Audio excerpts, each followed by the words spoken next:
I'd like to take that basic tangent graph and do a little translation to it. There is no amplitude for a tangent graph because it is going to infinity as it approaches these vertical asymptotes, so there is no amplitude for a tangent graph.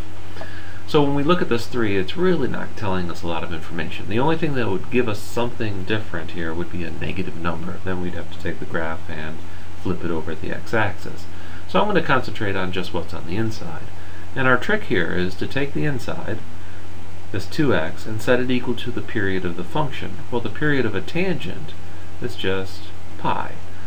So when we solve for x, we're going to get x is equal to pi over 2. So this is going to be the new period. It's not going to be pi anymore. It's going to be pi over 2. So what happens next is our normal period from negative pi over to pi was cut in half by this 0 point. So what I'm going to do is I'm going to take this period and cut it in half. So pi over 2, I'm going to take half of it, and that's going to give me pi over 4. That's going to be the vertical asymptotes when I get this graph going. So what I usually do is I set up a little table, and since tangent starts in the middle, I'm going to put a 0 there, and I'm going to go to the left, pi over 4, and I'm going to go to the right, pi over 4. These are my vertical asymptotes.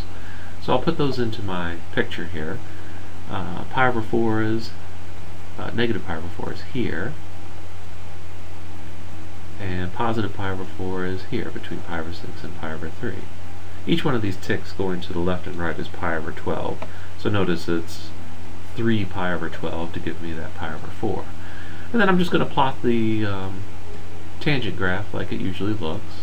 Do it in green. It starts at 0, 0. I don't even have to worry about where the pi over 4 is. I know it goes up on this side and down on that side. So I'm going to get a graph that looks something like this. And this is just the graph of one period of a tangent graph. So what we can do is we can expand this out.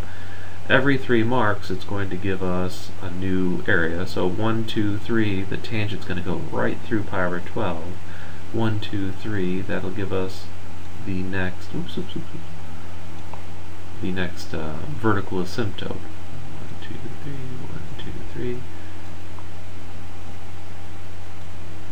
Yeah, right here.